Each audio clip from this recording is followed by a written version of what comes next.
was like 5, 6 over, like whatever. You guys look over at the clock or you Oh yeah, I'm like. speaker. You coming up? Catch it. Don't worry, they won't open Slow anyway. mo. He's been in here for months. Take a break. This is red. Once in a while. Like once a week. You look Oh, like my All right, so we I write up a little bit of how some of my comments on what you did. Now listen, for those two, if Maddie wants to be quiet, but for at least those two, and then I'll do it for the other 3.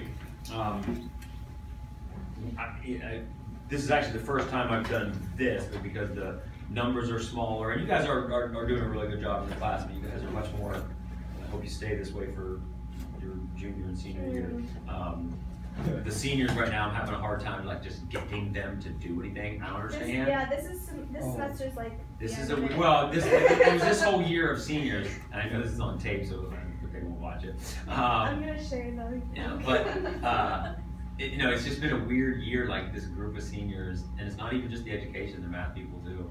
I mean, they don't go to class, they don't turn in their work. I mean, they all come to the education classes because it's kind of hard to miss them. But like work all through block 2, I just had such a hard time getting them to like do anything. But you guys in the class, I think are doing well.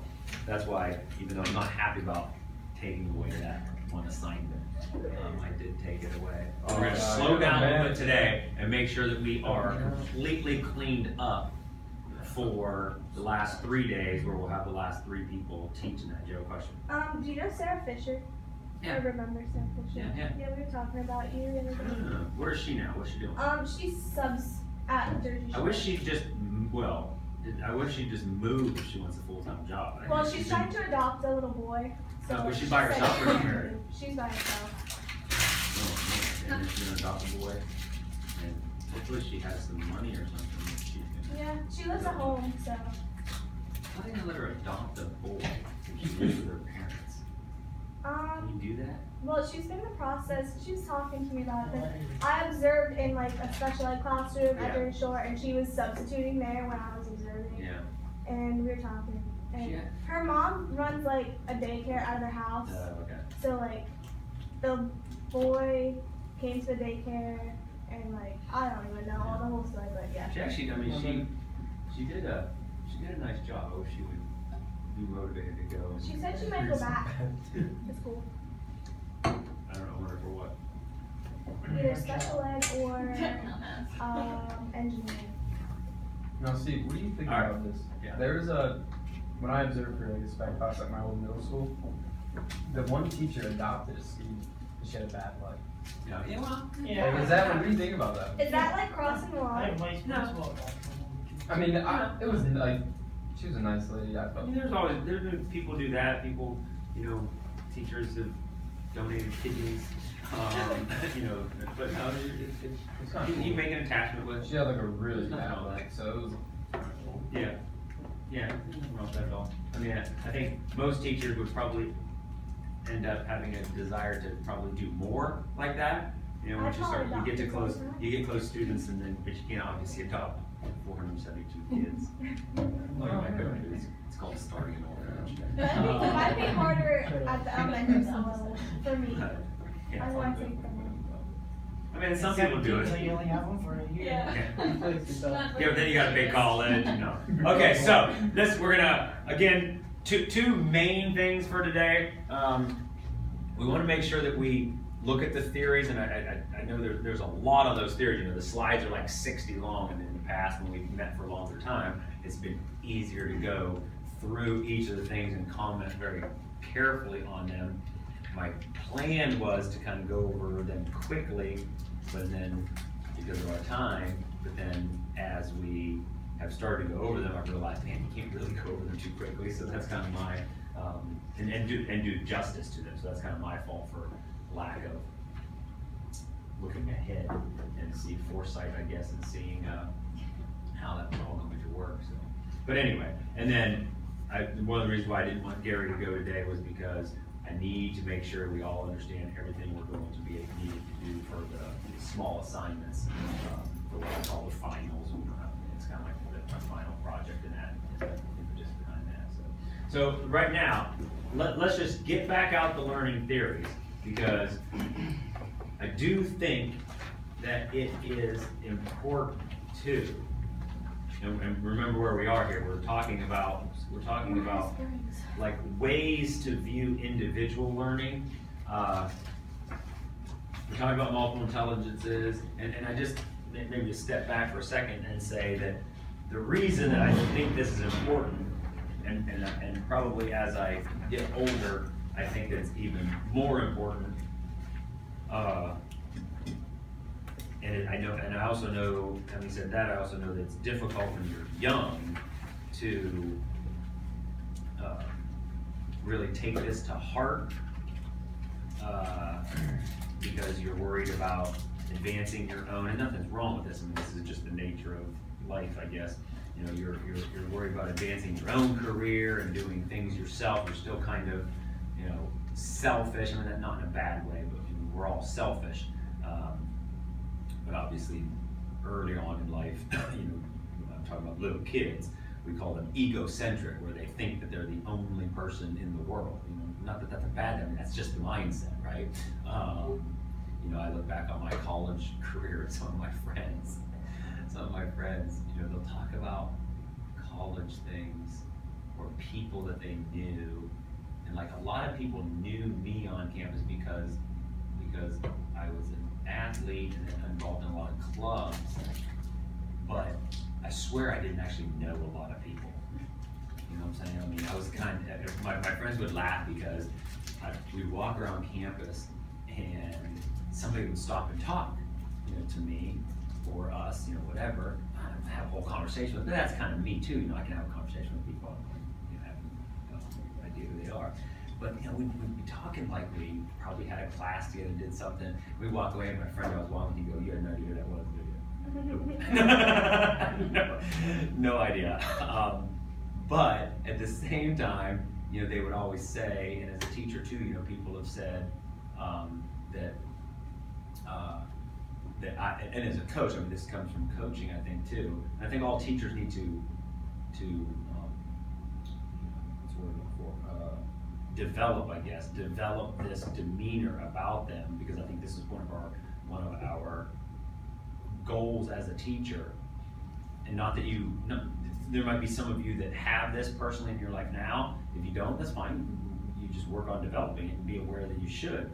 But we should have the abilities to motivate students to think that they can achieve anything. You know what I'm saying? That's part of our job as teachers. You know, some of us just have that naturally as a personality trait. It's not necessarily good, better, best, you know, whatever. You know, like I told you about I think it was in the other class, but when I sold motorcycles, right? You know, the guy comes up and says, I've been watching you can sell a motorcycle to an old lady if you even need it. You know, some people have that, but you need to develop that as a teacher, to convince and motivate your students to say, you can do anything. No matter what the bad background is, you know, maybe you need some help, right? And I have to adopt you. I'm not going to adopt you, Gary. But you know, maybe that's what you have to do. And I know that it's difficult. So going back to, you know, what I was saying in college, you know, unfortunately, it probably not that I was ever immature in the sense that I like did a lot of stupid things. I haven't done a lot of stupid things. That you wouldn't know about them. But I'm not one that I haven't done a lot of stupid things that have gotten me in, you know, vast amounts of trouble in life. But it took me a little while, probably longer, to mature than other people. Probably because I was very kind of egocentric. You know, like when I was in college, you know, part of the reason that I didn't necessarily know lots of people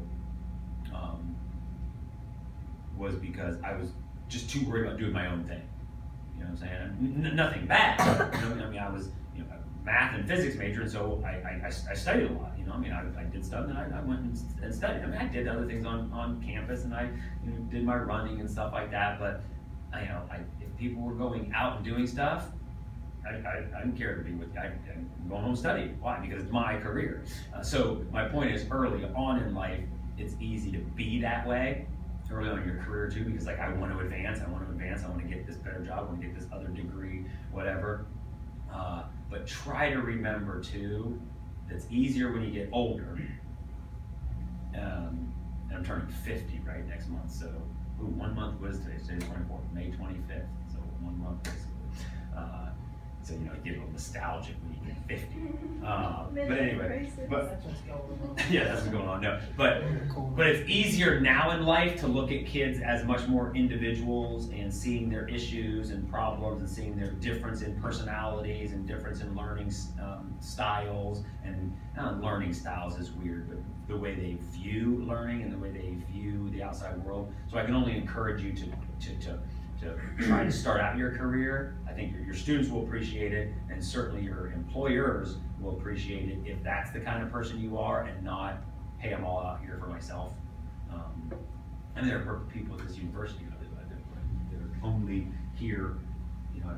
Just a couple weeks ago, somebody said something about, they only want Lock Haven to be here for at least 15 more years so they can retire. I'm like, really? That's a terrible attitude. I told them, I said, I want Lock Haven to be here for the next 100 years, for your kids and my kids and everybody, of course, the person with my kids. But anyway, the point is, learn about your students and that. So, just back to the intelligences, let's not expect all of our students to have the intelligences that I have. And then realize that, you know what? I'm not that musically inclined like Brittany is, right? And Brittany might be able to move me to tears by playing percussion. I play marimba. Oh, okay, well, I was thinking, I don't know why I was thinking this the other day, but I remember being somewhere and somebody was, it was a concert or whatever, and somebody was playing the piano, just the way they played the piano, it was just moving people, and like, I would never be able to do that, right? Let's not knock our athletes because they have this bodily kinesthetic. Let's encourage them in that, but of course also we encourage them to study mathematics as well. Should we get out and work on our bodily kinesthetic? Yeah, we should get out and exercise and try to learn new sports and use the various muscle groups and things like that. Why? Well, because it might not be important when you're 20 years old, but when you're 40, then you start to realize, oh my goodness, I haven't developed these muscles by doing these various sports, and my knees are shot, right? Whatever.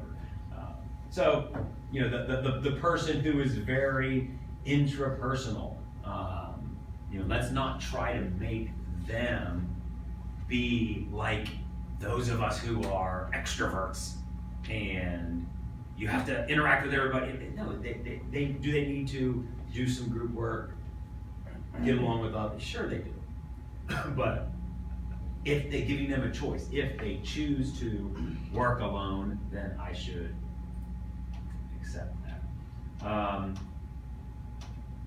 We talked about the Myers-Briggs there. We stopped right here with the Gregoric learning and teaching styles. And so I talked about concretely, abstractly, and then how our minds organize information sequentially or randomly, and then thinking about those two. I wanted to go over these carefully. This is one of the reasons why I want to step back and make sure I didn't go too quickly. So that what that meant is that you have these different types, right? There was concrete, abstract, and sequential and random, which would mean that you can have any of these four. So when I look at my students, I look at them as people who are concrete sequential, that's one way. Abstract sequential, that's another way.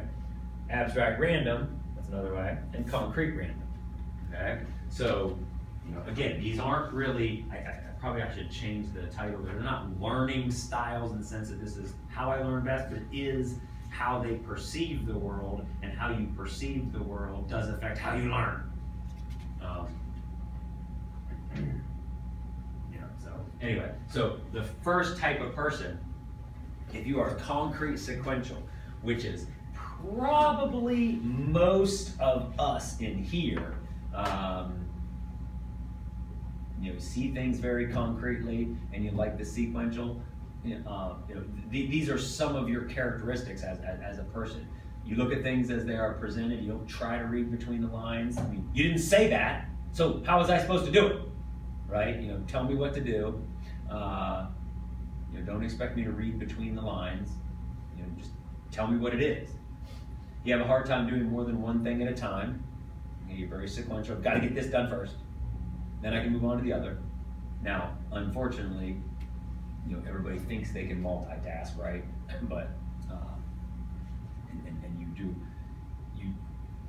you do as good a job as you probably can. But yesterday, in an observation at Central Mountain, the cell phone is on the desk of the student, and several times during the class period, while the teacher is talking, she gets a text, and she answers the text, or the other person turns around and starts talking to the student. But I mean, you're missing something.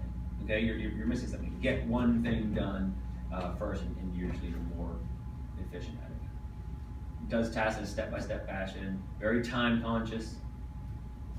Most teachers end up, you might not see yourself as super organized right now, but most teachers, you end up being a little bit organized because you're very time conscious. I mean, we're waiting for that next bell, right? This is not how people out in the business world do their day. They get over, they work on a project. When's the project due? Okay, well, it's due on the 28th, and they work. It might be done early, it might need an extension, but they work on that project. What do? We work in 43-minute periods, 56-minute periods, and we're very time conscious. I got to get this done in this amount of time here. And again, it's not like several days, it's not several weeks of a project, it's everything is this period, and then the next period, and then the next period, so on and so forth. Usually very goal-oriented, hard time leaving a task that isn't completed. And that's, just think about this. We're trying to figure out how to think about our kids in this way. You will have students who cannot move on to another thing until that task is completed. Respect that. Understand that. Now, yes, you may have to pull them away and drag them to the next topic. It's okay that it's not done, but that's going to drive some people nuts. Understand, right, Maddie? Yep. And then I can pick out, some of you that, are more like this too. So. I wrote mostly me sometimes. Me when I'm cleaning. And it's very, it's not. This isn't everybody who's concrete sequential has all of these things. It's just in general. It's like the average person. You can't find the average person. Don't like change. Often find it hard to receive and give compliments. And for me, this is. I know that this is me, and you don't have to give me a compliment. I mean, I like compliments, but that doesn't drive me. Somebody giving me compliments. But it's also that means it's also hard for me to give them because I don't need them. See what I'm saying? And that's one of the reasons why, and I've done okay at it this semester, and I've done it okay other semesters too, and then I forget about it for 3 years, and then I'm like, oh, I need to do this again because I just read this article. This is why I asked you guys at the beginning of the semester, what kind of motivates you or whatever, and I pulled out the stickers, and I've given stickers on some things. At the beginning of the semester, I tried to write. I have a little note to myself on my computer that says, "Try to remember to give your students notes." And I emailed some of you this for the after the third week. I've given some people notes in different classes. It's hard for me to maintain that level of because I just don't think about it, all the time. Some are great at that, like some teachers I know just always give their students little notes, little sticky. They always have a little sticky notepad, and they'll write a little note, put it on desk. You're doing a great job, man. I don't know how to do that, but I try to do better. How about then the abstract sequential person? So the abstract person is still sequential, but they're abstract in their thinking. They feel compelled to look at all the options, seeks the best deal. This is my wife and I, contrast in this. I'm very concrete. She's very abstract. Seeks the best deal. So which I appreciate that because she saves a lot of money when she does that. But you know, she'll go and research stuff, and I'm like, man, just tell me, you know, what it is. In fact, I was ordering iPads for. I'm buying them. Well, I'm not buying them. The school. We're going to buy some iPads for the technology class, and then you guys would have them available to you too, like for block classes. And I'm looking. Oh, you just got you. And I'm looking at Apple's stinking spreadsheet of. Yeah. You're welcome. I'm looking at Apple's spreadsheet of deals, prices, whatever. You know, once I figure out what iPad I want, because of course you have, you know, the iPad Pro, but not just the Pro, the 10.5, the 10.5 inch Pro, the 12.7 inch Pro, whatever, and then the iPad. But then even once you narrow it down to like what you can afford there, now it's 32 gigabytes to 128 gigabytes. But then after that, because those were actually the easy things, right? Then after that, I had to decide whether to buy gray, white, or whatever, and then the covers, red. I'm like, oh, just give me one option, or make it easy and make the red ones like $2 more because I don't buy the cheaper ones. But anyway, so enjoys gathering information, thrives on doing research. Constantly evaluates everything, whether a major or small decision. So that person is probably going to work a little slower, right, in your class. It's okay. Don't just right. Yeah. Don't you can't push them and say you got to get this done. You got to get on to the next step. But I was thinking about, you know, doing this and let them do it. They might not get over it in the 42-minute period. Appears indecisive. You know, just can't make a decision. Loves to analyze. I mean, and different people like, you know, I like to analyze, but there comes a point where I'm like, okay, we're just moving, and I'd much rather get something else done than continuing to analyze. Often wants to share the information she has learned after extensive research. Rarely demonstrates emotion. May appear unemotional. That is just like Even emotions have to be supported by facts. I can't feel like this because, you know. Enjoys working alone, feels threatened by time constraints. It's okay. I understand your personality. It's okay if you need a little extra time. Now that person again is probably going to have to realize that I'm going to have to sacrifice something, and it's probably okay with it. I'm going to have to sacrifice something here tonight. I'm not involved in sports. It's okay. I like to go home and do my research and spend all my time doing this, and that's fine. That's fine. Give them more time. Yeah. Well, it's not done right here. That's okay. Is it really important that the person turns it in? The contemplative person. Is it really important that they turn it in right now? Well, I'd like a little bit more time to do. Take the time. You know, why do we have to time constrain everybody when it's really not all that important? You know, it drives me insane. And it's hard for me with our student teachers because they feel like they have to do things, well, for the most part they do. You have to do things the way your student or the way your cooperating teacher tells you to do it because you're there for 7 weeks and then it's their classroom again. And unfortunately, because most math teachers especially, are at this concrete sequential, I teach 5 geometry classes all day long. Everybody has to be on the same page. Okay, at the same day. I have to go over the exact same stuff. And I always ask people, why? And then don't sit there and in the next breath say that I believe we got to differentiate our learning, but expect every class to end at the same exact spot. It's ridiculous to think that.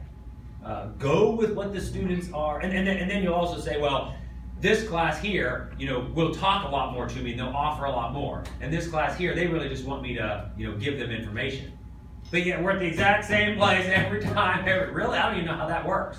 Because I can teach 2 pre-calculus classes here. In the past, you know, when I've taught 2 pre-calcs or 2 calc 1s, or intermediate algebras, those are the kind of the ones that we double up on. When I'm doing that, and of course that's a college class, so you're more of a lecture than in high school, and I'm still rarely at the same place with the classes because, you know, now sometimes that's as easy as don't do those next 3 examples or something like that, but people are all different, classes are all different, and the interaction is all different, so why aren't we different? Then you got the Amtrak. The abstract random person, okay? So, wait, is that the next one? Yeah, I guess concrete random. So the abstract random person enjoys doing several things at once. Okay, they're okay with having a lot of projects, going at the same time. You're not driven to complete a task. So, that person sometimes won't complete a task, right? And so you've got to remind them. Is sensitive to what others think and feel. And again, who cares if I say to my students, you're abstract random, you're concrete, that doesn't matter. The point is knowing that there are different people out there. But it is nice sometimes, and I've done this before in some of my classes.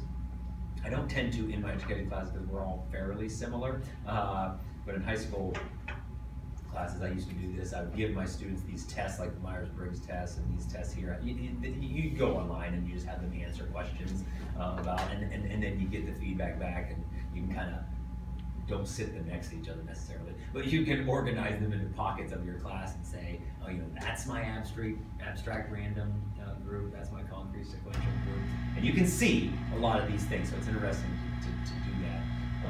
And we've done that. Actually, this is the first class in several years I haven't done it with, just because of the time constraint here. Enjoys, needs compliments and feedback. So this is the person that you need to. So you find these people. It's like, I need to encourage that person more. I know that kid doesn't care if I, say 2 words to him. You still should say 2 words to him, but so these people need compliments and feedback. Enjoy stimulating, colorful surroundings, sounds and lights. Often not aware of the time, right? We know these people. They get lost in doing several things, and all of a sudden they're late. Some of us will always be early, right? To find me less than 10 minutes early for something is rare. Want to please others. Wants recognition for what he or she has done, not what is finished. Finds structure very stifling. Cramps is her style. Does not easily follow step-by-step procedures. And the other is concrete random, seeks to be different, and notice that that's as different as I can get. Capitalizing the word and putting in a different color. Could it be italicized? I couldn't, but I didn't. And underlined. I think it's bolded. Anyway, but the concrete random person, respect and trust are important. Usually strong-willed. I think my youngest son is probably concrete random. The concrete part, I guess maybe it's a little. I don't know if it's difficult at that young of an age. I should have my older son answer some of these questions. Young kids are concrete. I wonder. I think it's probably more difficult for a younger person to be abstract. I think abstract is probably something that, I don't know, gives them some of these testimony. Kid often does things out of order and puts letters out of order, or just don't put them with them at all. Having control of his or her own life is extremely important. Like I want my youngest son, very random in his thinking, I know, but he has to have control over his life. I want to do this. We give him more decisions. Whereas my oldest son, he's 11 and a half, and it's still, how many M&Ms can I have? I think that's the older, younger 5. child thing. Well, and that is, but now certainly because I've done some studies on the birth order, and there's certainly something to be said with birth order and how they think here too. But yeah, so you have to understand that. Even just understanding your kids with being the youngest, whatever. And it's probably not a good idea to do what my teachers did in a small town. Is as I was the youngest, then all my other kids were rule followers, and then I came along, and as a kid I wasn't nearly as much. Well, I was a rule follower to a point, but my other siblings are much more calm than I am, and my students always said, my teachers always said, why can't you be more like your brothers and sisters? That's probably not a good thing to do with the youngest, because they want to have, and maybe that's why they end up wanting control, over their life. But they like to experiment, uses trial and error approach, dislikes interference from others, must experience things for him or herself. I have to do this myself. So what do I know? If a kid is in this style, and again, I would be careful to average things out and pigeonhole people, just learn about your students, okay? When I see John that dislikes kind of interference from others and he has to experience things for himself, when I go up, I want to make sure that I might give him a prompt or give him some direction, but let him go. You know, don't guide him as much as Gary needs a little more step. But now, what do I do here? What do I do next? What do I do? You know, I let some people go. It's just learning about how to interact with all of your different students. So give them options. Options are very important. You know, my youngest again is always yelling at us because he's like, "You have to give me 3 choices." So he's passionate about a cause he or she believes in. Will fight for the underdogs. You know, and I think that as you get older, like I've found myself, I've been more concrete sequential, but I've tried to because of my students probably, I've tried to become more of other areas. So rather than getting more strict in certain ways of thinking, I try to be a little bit more flexible in the ways of thinking because of working with others. You know, and if you have a lot of the learning styles, you can either be great to be around or you can make things quite difficult, you know, for others because they never know what to expect, you know, of you. Well, I thought you were like this, and then it turned out to be something else. So that's another way of looking at it. And then the last way that I have is the typical auditory, visual, and tactile. But I want to be careful with this and make sure you understand what I'm saying. I'm not saying that there is a auditory learner, visual learner, or tactile learner. I mean, you still hear people say this, right? Well, I'm a visual learner. I'm a tactile learner. That is not what current research advocates. It's certainly what some people probably still think. But what it seems like psychologists are finding more is that the concepts themselves that you're teaching lend themselves better to learning by listening or seeing or doing. Now, probably, hopefully a good thing for math is that math is something that we should speak well. There should be some really good, which I'm hoping that you guys are working on. I think the first two have done a pretty good job of it, is direct instruction. Just read an article this morning about, we have, and I've said this for years, we have lost the art of direct or explicit instruction. But that doesn't mean, and I've compared and contrasted that, go back to the different lesson types that I talked about. Explicit instruction or direct instruction, however you want to call it, is a part of, or is a type of lesson planned for, but it's not a lecture. It doesn't mean that I have to stand up and lecture to my 13-year-olds. But should there be a 10-minute time period in my lesson where I am directly instructing and telling students exactly the way, every day. Usually it's not, everything's not a, discover this for yourself. Are there activities that we do? Is there some inquiry that we need to do? Yeah, everybody, but that's the way life is. Sometimes I sit down and I just play around with stuff, and others I'm like, I don't really understand what I'm doing here. Let me go and read a manual. Let me read 15 minutes of some good explanation of what I'm doing. Let me listen to somebody. Let me watch a YouTube video on how to do something.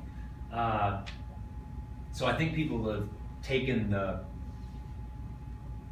reforms in education and taken them to extreme. Like, I never directly instruct, but get good at saying things, because kids need to hear stuff. Because we learn things through our ears, bottom line. But also visual. We learn things through our eyes as well. We need to see things. Watch me do this now. You've heard me say it. Now watch me physically do it. Or look at this. Physical representation of, we've said things before like this. Look at the. I'm sitting here saying that. Maybe we're doing something, we're solving a quadratic equation, and we get answers that are imaginary, right? Plus minus 3i. But, and I guess I'm speaking it, we probably did it, so we used more of the tactile approach. Certainly there's a visual aspect to it because they're seeing it here, but that's not a picture. You know, that's just abstract representation for it. But why, and I don't have to do this with every single problem, but at least half the problems I solve like this, I need to remind my students, there's a visual that goes along with it. And what this means is that this has no real zeros. They are complex zeros, imaginary zeros, which means the graph of the parabola does not touch the x-axis, okay? There are good visuals in math. Not everything has a great visual, but there are visuals. And then, of course, tactile learning as well. Well, I need to do it. I need to do it as well. So these are, you know, modes for learning and not ways that people learn best. So I like using the word mode. There are different modes for learning. So it's important to think about, you know, all the different modes of learning. So when you're learning something from an auditory perspective, hear, and again, hear good communication. Read aloud. Talk about it. What does this mean? You know, so yesterday I'm observing a student teacher, and she was doing the whatever it was, P here, I guess. She was looking at the properties of logs, okay? And she put the rule up, and then she had an example just of how the rule is used, and the example looked like this, whatever it was, something like this. And I don't know if she actually said 5 times 3 or 15, whatever. And she literally just read this and then read through that, okay? And she never explained. So you read it, right? You know, auditory, I'm learning that, but we need to make sense of it too. So they need to hear me explain it really good. They're looking at it, so now there's a visual aspect to it too. But I also need to explain it. This is what she didn't do a good job of. Because first of all, I pointed out that I did this on purpose because she did it. This and this, they're written backwards, right? Or one of them's written backwards. They're written in the reverse order. This one starts out with the product, breaking it apart into the sum. This one starts with the sum, brings it together as the product, all right? But my students need to hear me stop and not just read it, but visually and in a good, with a good auditory explanation, need to hear me say, I want you to look at what this is saying, guys. So connect the visual with something auditory. It's saying that the logarithm of a product is the same as the sum of the individual logarithms of the factors. That's a good explanation of it. There's nothing else to say. I don't know how to explain that even any better. You know, so what's it saying? It's the log of the product of two things is equal to the sum of the individual logarithms. Now, look at how this example is written. What is this, guys? Is this the logarithm of a product, or is it the sum of 2 logarithms? What is it? Sum of 2 logarithms. So the rule relates the sum to a product. Doesn't matter what order. Product to a sum, the sum to a product. So if this is the sum, it's the same as the logarithm of the what? The product of what 2 numbers. See where I got 15 there? So it's a visual, and then I'm also explaining it well as well. But, you know, people, when you're learning something auditory, you know, you can use, it's okay to sing the quadratic formula song. I don't need it, but some people do. And, you know, that may be. Videotapes, audio tapes may help people learn things from an auditory perspective. You know, visual learning, some things we retain best when we see. Again, not because I'm a visual learner and I learn best when seeing it. It's because there's a really nice picture to this. And this picture is going to help you understand the concept of the zeros of a function.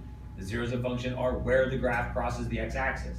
Therefore, since that graph is the real Cartesian plane and the answers are imaginary, here's a great test question.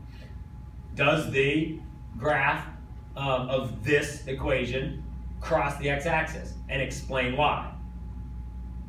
And because I'm thinking that visual, then I can explain why based on the zeros themselves. How can I help us remember things? Because these are good strategies. I can use flashcards. Organize their materials well. Sometimes some people like acronyms. Some people can are good at seeing, or sometimes this just helps. I can see, on my wall in my classroom, on my teacher's classroom, I can see SOHCAHTOA, right? And that helps me remember the trig, how the trig functions, match up. That's fine. There's nothing wrong with that. You probably still have visuals of something when you grew up, right? I remember this teacher that had, anybody remember, a teacher that had this poster that stuck with you? Nobody has any specific things that they remember from, anywhere. Could be grandma's house. There's always this thing, right? You know what I mean? There's always this thing there. We retain things visually. Doesn't mean I'm a visual learner. It means it's just a mode of learning. And all things, remember what we said before, we're trying to make connections here. Learning theories is about making connections up here. Actually, I was listening to a podcast about just like how the brain works and that, and the word is neuroplasticity. And so the neurons, the connections, but then the word plasticity comes from plastic being able to be molded, and that so the neurons in there can be molded. And how do they do that? We know now that that people learn because they make connections. I make a visual, I make an auditory, I can still hear that, whatever, right? Now, we also learn things by smell. A little harder in math, right? Some things just stink maybe. But I walked in the bathroom this morning, smelled like Clorox, okay? And I had this terrible memory, no, it wasn't that bad actually, of a summer camp I worked at one time, where I was on the housekeeping crew. And I cleaned 46 toilets twice every day, okay? And so much Clorox was stuck up my nose that when I go in and smell that, I always remember that period of my life. The summer of 1985. Jeez. That's not fun. Anyway, and then there's tactile learning. We retain knowledge when we doing hands-on activities. Of course, some things, I'm learning how to catch a football. How do I hold my hands? Baseball, right? Math, we learn things. There are things that become automatic in my writing that I don't even know that I'm doing it. Okay, I'm just doing it. For teachers, we're always thinking a couple steps ahead. So this is why we sometimes write the wrong thing on the board, because we're thinking a couple steps ahead, but we're writing what we're doing here and what we're explaining. But yet the writing has just become automatic. Whereas when you're a young teacher, you have a hard time thinking ahead, and you are writing down as you're speaking, okay? And it hasn't become automatic yet. But on your paper sometimes, if you're great at solving quadratic equations, you don't even need to think. It's just automatic. I just know, put this here, do this here. Oh wait, why do I do that? Oh, I'm not really sure. I just do it. The person who, you want things to be automatic, right? I'm a basketball player. I don't want to have to think. I'm not just saying if I'm a basketball player.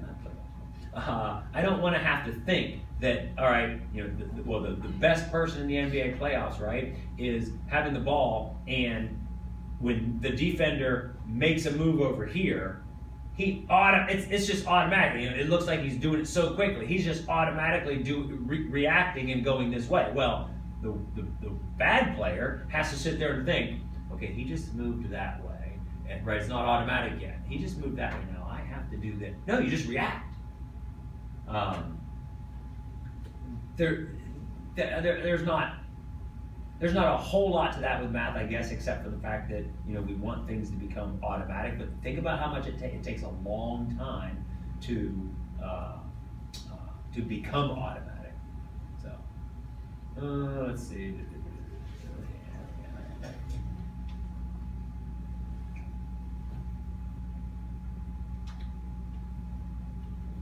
And then I guess finally we'll finish up the talk on the different learning theories and different ways to look at learning with just some motivation. So it is always interesting as teachers and learners to think about. I mean, you can answer this question if you want to. Some of it might be kind of personal, but like ask yourself this question: like, what is it that motivates you? Like, how are you motivated? Are you motivated because you just like to complete tasks? Are you motivated because you want a good job and you want to make lots of money? Are you motivated because I got to get out of my parents' house? Are you motivated because you just like to learn stuff? I just have this thirst of learning. Or are you motivated because your parents are telling you have to get out of my house? I guess that's kind of a motivation too. I don't know, what does motivate you? Before I would share anything of what motivates me, like what mission statement, like what motivates you? You like to do well, you have to take care of a child or something in here as kids. Do you have kids? John, do you have kids? And are you a kid? Trust me, they keep pushing. Yeah. Oh, do they? Yeah, you gotta tell them to stop that mess right now. You're working on a career. But seriously, what motivates you? You just want money? I mean, I wouldn't think. Money. What's that? Isn't there not much money? Well, no, I mean, there's not. Teachers make a living, especially in Pennsylvania. Our Pennsylvania salaries are not, bad. You hear people across the nation striking. West Virginia did it, Oklahoma did it, Arizona did it or is doing it. I'm not sure. Colorado is thinking about doing it, and a lot of that has more to do with it's been 10 years or so of stagnant state, in that case, state funding that it's just gotten to a breaking point. Like I'm okay if I don't get a raise for 3 years, but it's been 10 years now. Everything else has gone up. Teachers haven't gotten salaries, or got salary raises, and also they're using 15, 20-year-old textbooks. They're saying that Bush is still president, 9/11 never happened, or not never happened, hasn't happened, not a conspiracy theorist. 9/11 hasn't happened yet, and what? I don't know. What else was some of the things but some of the things I've read about. So the salaries in Pennsylvania, especially, salaries are okay. You can make a living. I mean, maybe it's unfortunate that on a teacher's salary, if you want to have other than a fairly modest living, that both people have to work. But honestly, that's how most careers and most levels of living are the way people want to live. Both people are working, or you have to have some pretty good sacrifices, or setting yourself up early in life so you don't have to have both spouses working. April doesn't work outside the home. I think with both kids in school now, she's getting antsy about doing something. I said just sleep, because that's what I would do. But it's taken it's taken sacrifices over the years for us to not, and college professors because of advancements now make more money than I was making when I was teaching. But the truth of the matter is, there are a lot of people who have been teaching for like 15 years, usually about 15 years is the breaking point, about 15 years in public school that say, oh, I'd like to become a college professor. In Pennsylvania, at least, they would actually take a decrease in salary to do that, because let's say like our salary for our lowest might start out, might start out at 60,000, let's say. In college? Yeah, I'm thinking that our very lowest might start out at 60,000. But yet, if somebody at Jersey Shore at 15 to 20 years, they're making $75,000. It's not bad. It's not bad. Like if I was said, okay, I'm 50 years old and making $75,000, I could live on $75,000. Of course, at 25, you could live on $75,000, right? But you're gonna have to live on $45,000. But you're not gonna be able to live at $75,000 after 15 or 20 years of teaching if you weren't satisfied living on $45,000 when you're 22, okay? Because if you're 22 and you want to make and you're living and you're making $45,000 and you want to be making $70,000, then you're living on credit card debt. You're not buying things outside of your price range. Too big a house, too big a car, and then all of a sudden, I have to be making $75,000 when I'm this. So I mean there are different sacrifices that you have to make there. But point is that money probably shouldn't motivate you completely there. But I want a good job, and for me, one of the reasons I got into teaching that motivated me to get into teaching was because not the money itself, but the security of seeming like I could always get a job, especially in math. Maybe not if I was a third grade teacher, but with math, and one of the reasons why I did physics as well, that motivated me because I grew up, and I still have this kind of fear inside of me. I grew up with a dad who worked in a steel plant in the 70s when steel plants were shutting down in Western Pennsylvania, Northeast Ohio, and that. I mean, I remember being an extremely young child, before middle school, worried sick that my dad was going to lose his job. Now, he never lost his job my whole life. It's not like he moved around. He worked in the same plant for 46 years or whatever until he retired, and never lost his job. And it was a small plant, and they were good. He didn't make a lot of money, but I grew up in fear that he was going to lose his job. I still have to fight that fear that says, what if I lose my job? What if Lock Haven shuts down? The good thing, I have to convince myself that I have a degree, a certificate that will allow me to go, and I know we need math teachers. So that's one of the things that motivated me to get, a math degree. But in general, like, what motivates you to learn stuff? You just like to learn? Anything? Maddie just likes to learn? Anybody just want to get out of their house?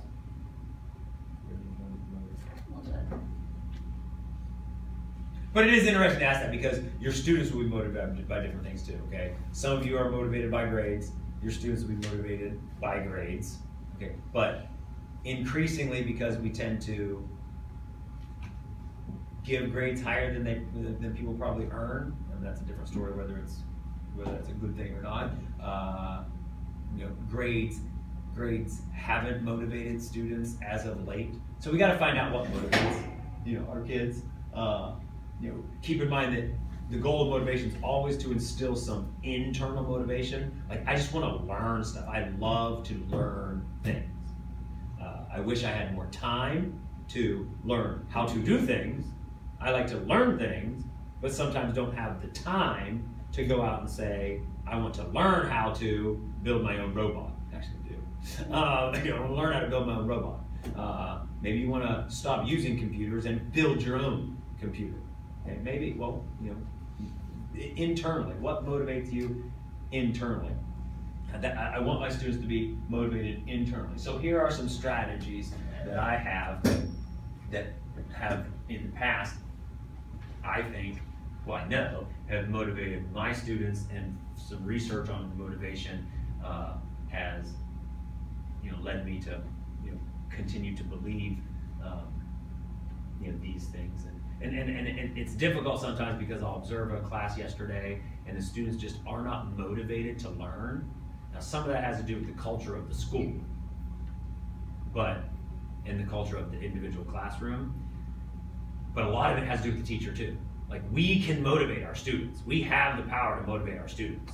So, And I look at that and I think, I have motivated lots of students over the years that, you know, I don't think have been particularly motivated by using, you know, some of these strategies. You know, for instance, don't think too big too soon. You know, let it be gradual. Give students some success. Don't overwhelm them with stuff. You know, when you walk into a classroom and the teacher's talking up here, that you don't even know what's here. That's not very motivating. Thinking way too big too soon. Set small goals for your students. Encourage them when they reach them. Just do this part right here. All right, you got that? Yep, move on. Let's move on. You know, if I was coaching running again, you know, I remember the first team I coached, girls who'd never run cross country before, and we'd run a maximum of 2.5 miles before the first 5K 3.1 mile race. Okay, and never told them we only went 2.5 miles. Afterwards, they were like, "That was a long way, coach." And I was like, "I know." And I didn't tell them, I was lying to them, you know, that. But you know, but you set small goals. Okay, you set small goals for them. We run a mile first, then 1.5 miles, and then, you know, like that. Set small goals. Encourage them when they accomplish it. You're doing a good job. Get excited yourself about what you're doing. I mean, that's a great motivator. Be excited about it. You can encourage your students, like, this is cool. Don't be like, man, this is so easy, I've been doing this for years. Well, your students are just learning it. Be excited about it. Display a positive attitude towards students' abilities and achievement, no matter what their past is. Hey, you can do it. I know you had a sucky calc whatever teacher last year, but this is the new day. Let's fix our mistakes from the past and move on. Have a good attitude about it. For remediation, teach in new ways with new connections and representations, not only louder. You know, college professors are really good at thinking that because I'm teaching louder and I'm saying the exact same thing they've heard 37 times, that all of a sudden our Math 009 question, their students are going to all of a sudden understand how to add two negative numbers together. You know, but they've been hearing it since they were in 6th grade.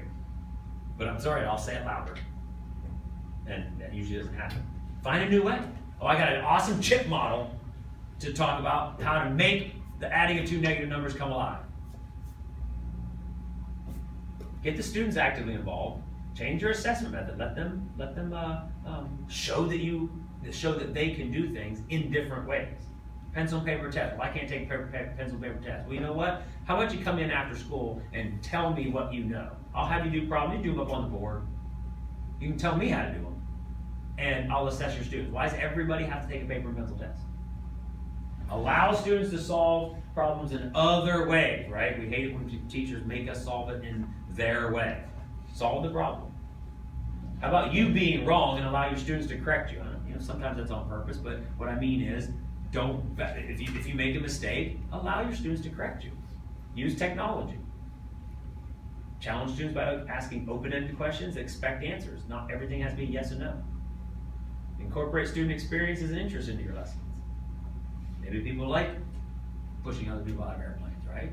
So maybe that's an interesting example. I'm just kidding on that one. But be interested in your students' lives. Talk to them. You know, talk to them about other things, not just math. That's motivating them. I'll work for you because I see that you care about me as an individual. Be enthusiastic. Put yourself on the line.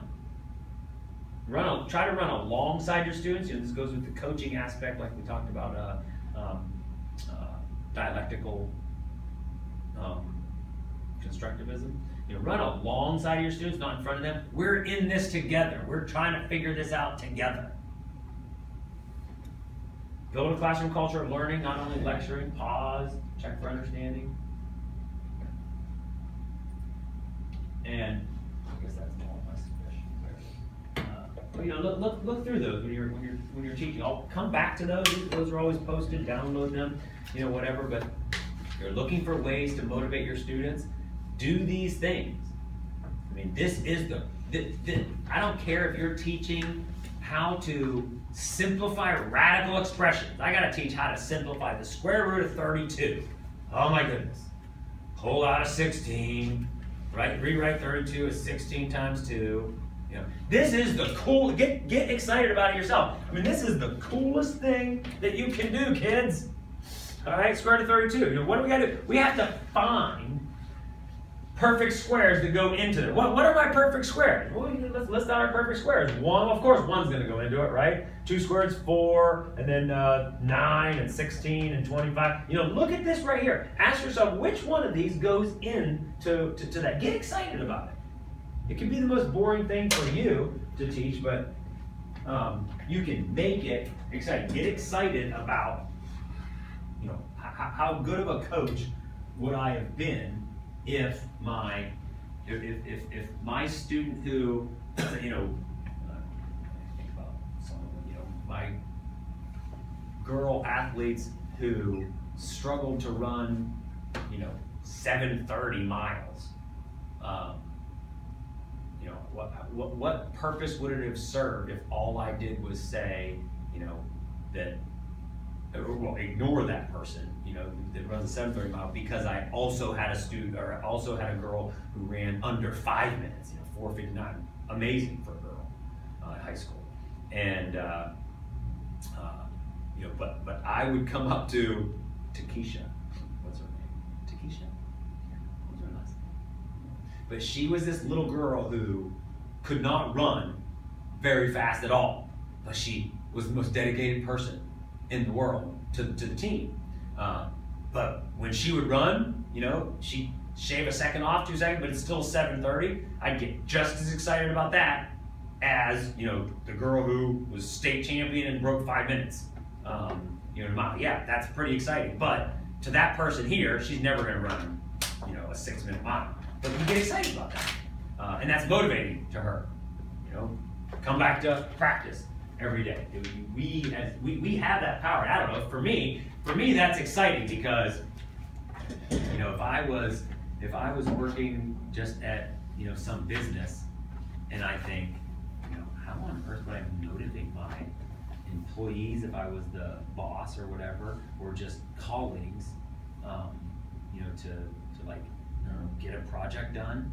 I'd be like, we just have to get this project done because this is the money that we make, because it's my job that I do, right? But where else do I get to take somebody who can't do much, and when they do a little, just get excited, you know, about it? You know, would I really walk up to the person and say, "Oh, that was a really, really good proposal you wrote. That's excellent," you know? And no, but a kid, how, you know, how awesome is that when you can just go up to a kid and just encourage the snot out of them by, sometimes but encourage the snot out of them by looking at one little accomplishment and saying, that, you know, that's really good right there. It's not near what Johnny can do over here. Who gives a rat's butt about Johnny? You know, go over here. So it's a great, the challenge to motivate my students is, to me, you know, a huge challenge to me, and like make some of the things I do worthwhile. Yeah, you know, to motivate. I guess I'm always reminded of, well, let's see. I had, what was it? Oh, it was one of my, that was a teammate of mine in college. And again, some of this is just some of our general personality. Some of you are the same way, but if you're not, you just learn it. This is one of these technical aspects of teaching that everybody can learn. Well, that's not my general personality, so start doing it. I do crap all the time. It's not my general personality. You know, like paperwork. I hate paperwork, but I'm really good at paperwork. Because, you know why? Because I make it a game. You know, I got up this morning. I got my butt here at 7 o'clock this morning when I really wanted to sleep in. Usually I'm here at like 6 and I have a lot more to do. Didn't have a whole lot to do. And this girl that graduated a couple years ago sends me a text last night. Wants me to update her letter of recommendation for her, right? And I'm like, crap, you know, I really don't want to do this because I'm worried about my student teachers here, you know, things here for you guys. And I'm like, that is not what I'm doing. But I just kind of made it a game, put it on my checklist because I'm, you know, the concrete sequential, right? And I was like, I got these 5 things I need to do today, and that was just one of them. And man, when I got it done, I was happy as could be, because it was like, check that sucker right off my list.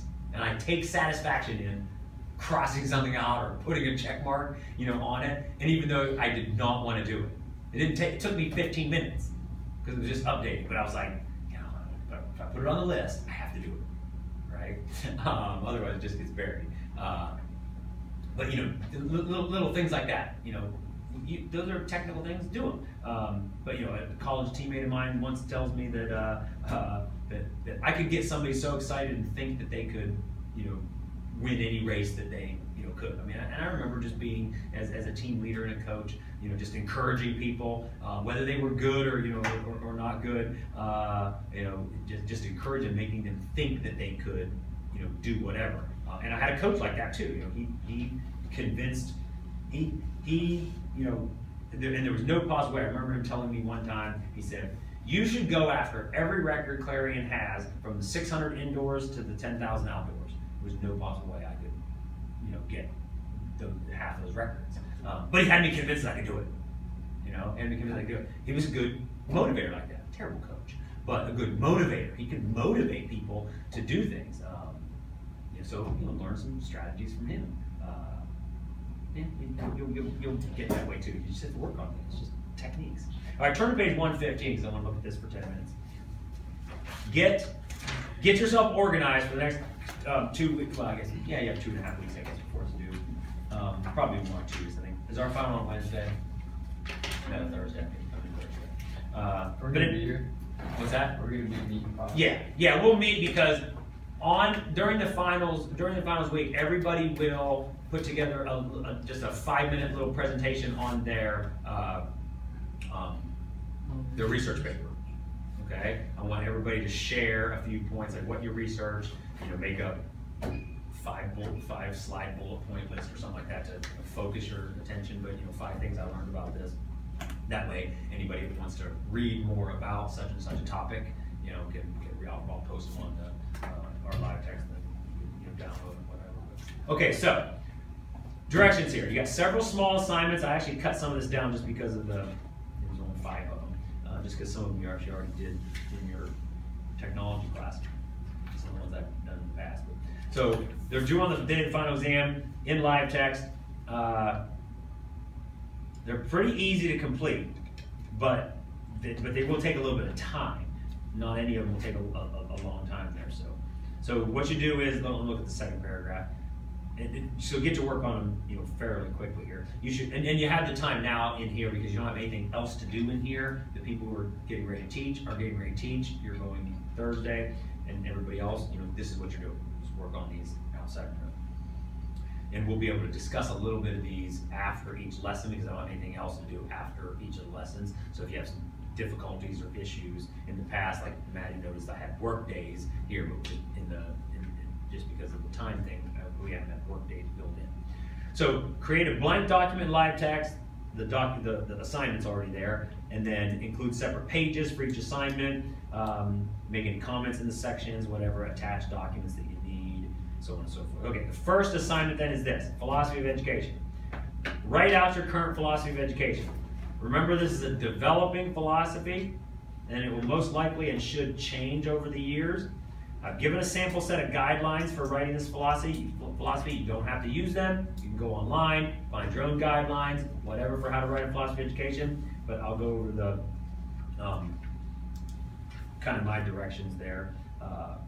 Probably not until Thursday, at least get you thinking about these. Remember, it's a development philosophy. It's not intended to be used in a later date for another course. If another course asks you to write a philosophy of education, I encourage you, do not read the one you write in here. Rewrite it again. Things will change. Now, after you rewrite it, you can then compare. But I would not spend any time reading this one and say, I'm just going to update this one. Probably not good. Okay, this will sound very sophomoric because you're sophomores. But it's not going to be as a good enough one as when you become a senior.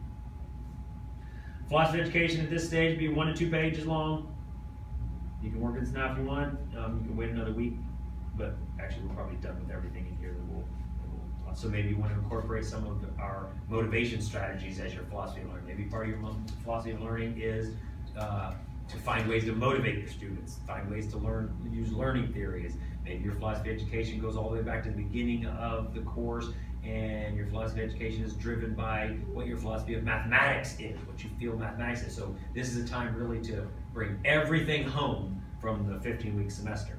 In fact, maybe do assignment number 2 first, because this is a podcast or video cast. If you want to videotape yourself, probably won't, but at least a podcast.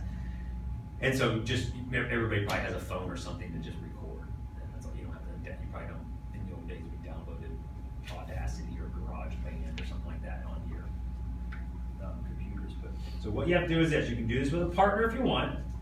And people throughout the years have done it with a partner. They've kind of made it funny. You just want to sit down yourself, do it for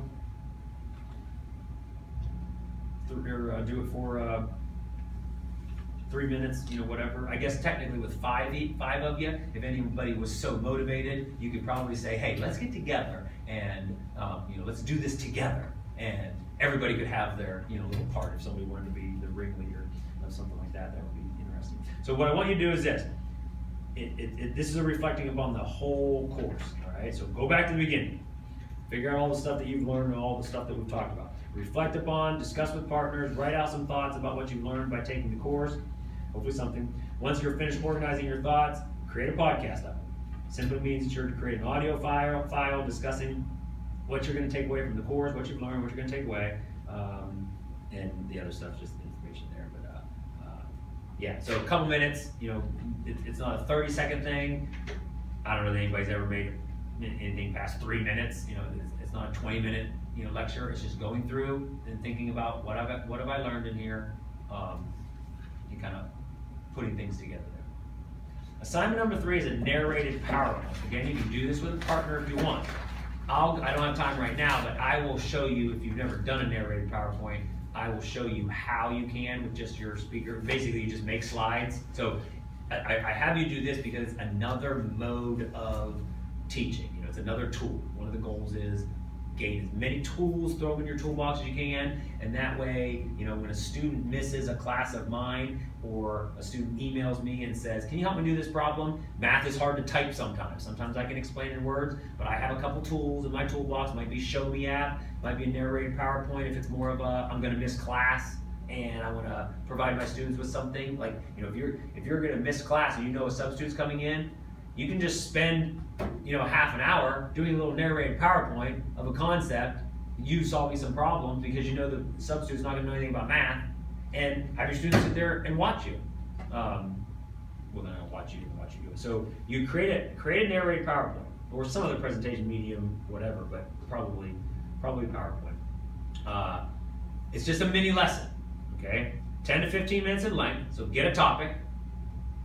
And if you need books, you can. If not, give me your books back as you're done teaching. But you can use something off the internet, whatever. But 10 to 15 minutes should be a balance between concepts and procedures. So just like a teaching lesson, it's just going to be a mini lesson. Pick a topic. You might do some definitions. You might do some of our statements. What's the objective? Very small because it's 10 to 15 minutes. And then doing some problems. But you should be talking. I'll show you how to bring up slides and then narrate them. So people can talk to you. Assignment number 4 is a peer teaching video critique. So after your peer teaching is done, watch the video critique, or watch the video and then critique yourself. I've given some guidelines in here too. Again, I'll go over after Thursday's class. One of the fears of me doing the critiques that I'm giving you is I don't want you to just read mine and kind of double critique and only point out the things that I pointed out to you. So kind of do your own thing there. Assignment number 5 is a spreadsheet of student grades. Again, just another tool in your toolbox. You can do this with a partner if you want, but create a mock spreadsheet of student grades for a class of 15 students. The spreadsheet consists of 3 exams. I give you some guidelines here. 3 exams, 5 quizzes, 7 homework assignments, and 2 projects for each student. The spreadsheet should show the average of the exams, quizzes, and homework assignments. So I've got 7 homework assignments. Show me an average of those. The student's final grade is computed by using the average of the exams as 50%, so a weighted average. The average of the quizzes is 20%. The average of the homework assignments is 10%. Project 10%. So you have to use Excel and use the equations. And then in addition to this, we're going to do a pre and post test, and then compute the learning gains. And since it's 10:45 now, I'll stop here, go over more of that after Gary's lesson on Thursday, but at least read through those and get yourself thinking about those. So you can certainly, you certainly have enough time if you work next week and finals week, but I give it to you now, start thinking about them. You have the time because other than, Gary and Maddie, or Colin and Maddie, you don't have anything to do besides this stuff. You do the rest, get your lesson plan, or get your lesson going, and then, your next thing will be to work on these. Do you have a question, Gary? No? Okay, that's all. So you'll be set for Thursday? Yeah, I'll be good. We're a week late, sorry about that. That's alright. It's fine with me. Give you more time to work. Really good. Yeah, I know, it should be excellent.